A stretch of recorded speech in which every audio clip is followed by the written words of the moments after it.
All right, welcome back. And our guest is Tomilola Olatunde, who is a trained computer scientist, who, of course, shelved the ambition to be an IT guru to become a stay-at-home mom and homeschooling mom, which she's been doing for almost 5 years. And in her free time, she also does product photography and runs a blog. And she has where she documents her journey of motherhood and homeschooling. Welcome to the show. Thank you for having me. Wow. I mean, the part that got me was when you ditched an IT career to become a stay-at-home mom. Wow. So before we even, why did you do that? Basically, when I got married, I was talking to my husband and seeing how, and also Lagos living, and seeing how we can move forward as a family. Where I used to work was on the mainland, and I was going to start living on the island. So that did not align, first of all. And we talked about where we wanted to see our family, and he wanted me to come join his business, right? So we talked about it, and I was comfortable with the idea, and which is why I decided to switch careers to. So you have 2 children. Yes. Right? Were they, or are they currently both being homeschooled? Yes, both of them are being homeschooled now. Do you think that you made that choice based off of a personal decision, or was there something else that influenced your decision to do that? Yes, firstly, when we were ready to take them into like the education system, I didn't have an inkling of what homeschooling was about, but looking at different schools, right, crèche at the time, we were not comfortable, right, leaving our like 1-year-old that couldn't like talk and tell us anything that happened if we went back to pick him up, so, and we were not very comfortable with the schools that we found around our area. And I'm not a believer in waking up children very early in the morning in this Lagos life, right? So Was that because they used to wake up very early in the morning? no, funny enough, that was not the reason.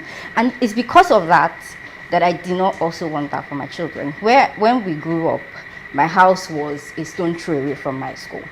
We could walk, right? So I didn't want that for my kids.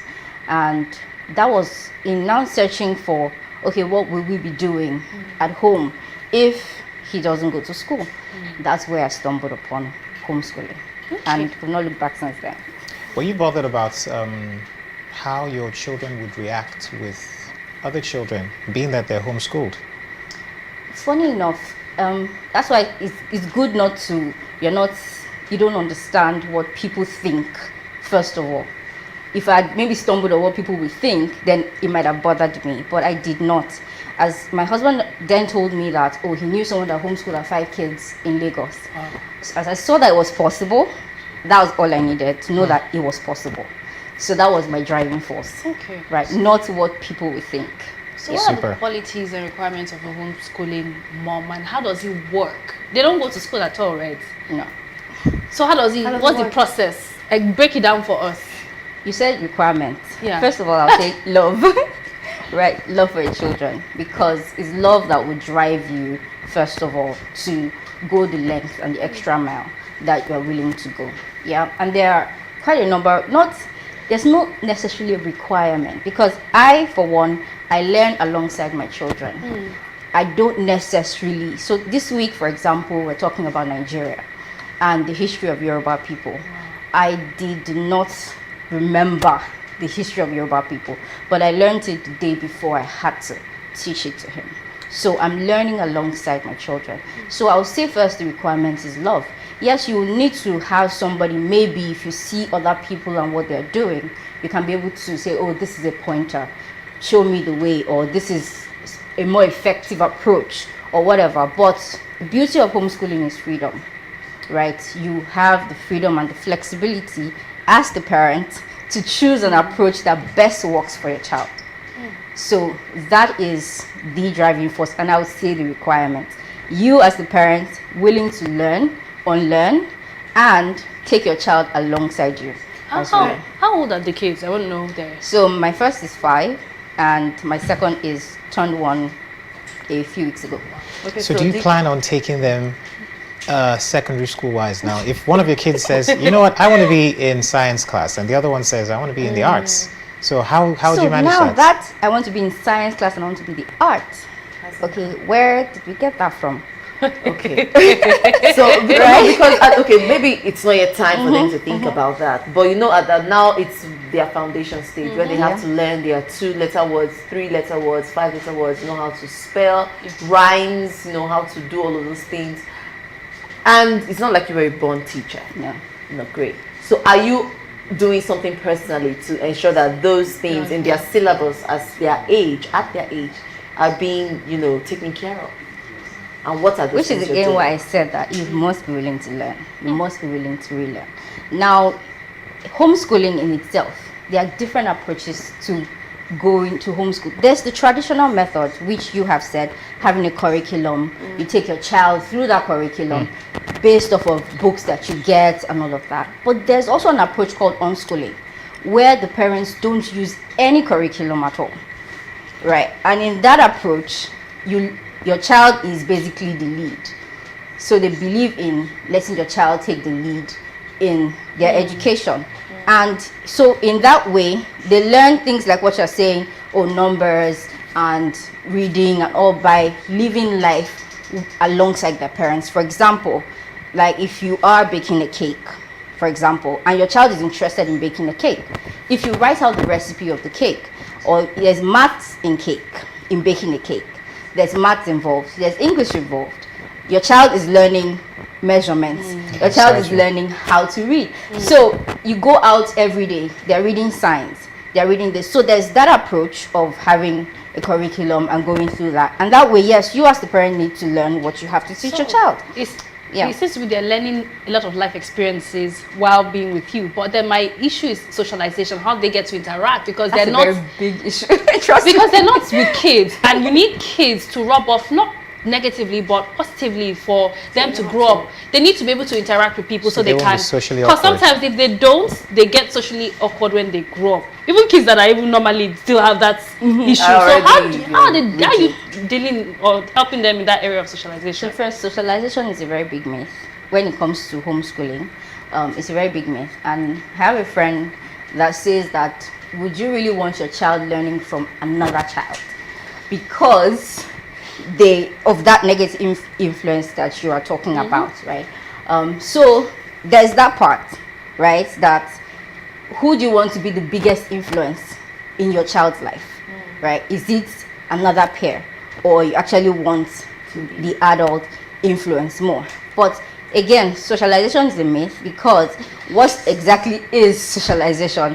Is it that it's just, do we think it's about just talking to other children, or they can be able to have top-down, middle conversations, right? And if your child is living alongside you, they will meet children everywhere, in church, in the mosque, when you go out on play dates, and they now tend to also talk to adults.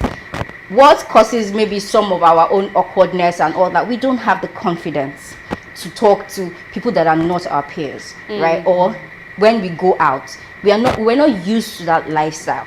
But if you're bringing up your child, for them to see that this person is also a person and I can talk to the person. So, but socialization is also not just about Peer to peer. Yeah, So it's a is lot. there a But we time need to. frame? I think we need to take a break. Oh, okay. We need to take it. We'll This is quite come very back. interesting. But we'll take a break. When we come back, we have our guest Tomilola, who is a homeschool mom, and quite interesting conversation. We'll be right back. All right, welcome back. We still have our guest in the studio who is on the journey of homeschooling and motherhood, Tomilola Olatunde, and quite interesting. Richard, do you have a question? Yes. I was about to ask you, like, so now that it has happened and you started it, is there a time frame where homeschooling ends? Because I know you are not a mathematician, you are not a physician, you are not a chemist. Do you understand? But they have to learn all these things, especially if they want to now do professional stuff and stuff. So is there a time frame? Yeah, so one of also the people assume is that because I'm the parent, I have to take everything. I do not have to take everything. But I'm the one that is in charge of his education. Okay. That means I can, if he needs to specialize, right, I can find a tutor that can give him that specialization that he wants or he needs, right? So you don't have to be the one to take everything. what's important is that you are taking full responsibility for their education. So the schooling is basically in your space. That's what makes it a home school. Yeah, yes, but not necessarily at home, because you can also do it outside. But what about when you have to, when it comes to certifications, you know, maybe when they want to cross from primary school to secondary school, so you know there's some Yeah, JSSC. parameters, Yes, yes, all those yes, kind of yes, things. yes. How does that work? So you have to consider that, which is why when I'm talking about education for your kids, you have to think backwards. What do you want for your child, right? If they are still going to be in the Nigerian system, for example, you know that they would, and you want them to go back into secondary school, you know that they have to write the exam.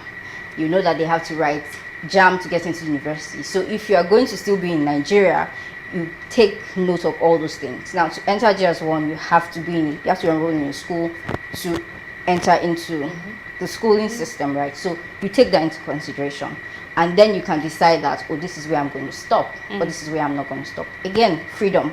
You have the freedom to.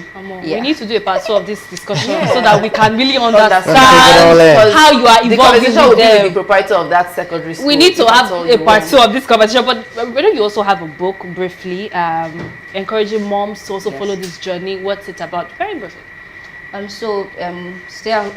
Being a stay-at-home mom basically comes with its own challenges and all of that. So the reason why I wrote the book is to ensure that people can know, who are in the same shoes, can know that, you know, they are not alone, right? To the unique challenges that we go through as stay-at-home moms are, you know, isolation and things like that, you know, and not having people to talk to, because yes, you're at home, you're with the kids, and yes, you're, you know, so all of those kind of challenges are things that we address, like, in the book, you know.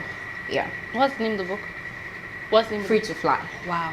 Okay. Nice. Thank you. Very nice. So much. We'll have you again on the show because it's something that a lot of people cannot really I'll be happy understand. to come back. So I mean, we think of how you are practically guiding them on that journey of education, which is not formal. I need to really understand. And I also, So I know I also people. have the feeling you don't have time for yourself, or do you? No, I do. You do? I have Oh, time. wow. Yeah. So organization and all of those things. So right? you have to really be keen, You have to- prioritize. You have to be on top of That's a it. stiff. All right. Thank you so much, Simone. It was nice having you on the show, Thank you and so much for having me. well done on the journey of homeschooling them. Thank you so much. And we'll definitely have you on the show again. But we'll take a break, and when we come back, we'll be wrapping up the show. Please don't go anywhere. We'll be right back.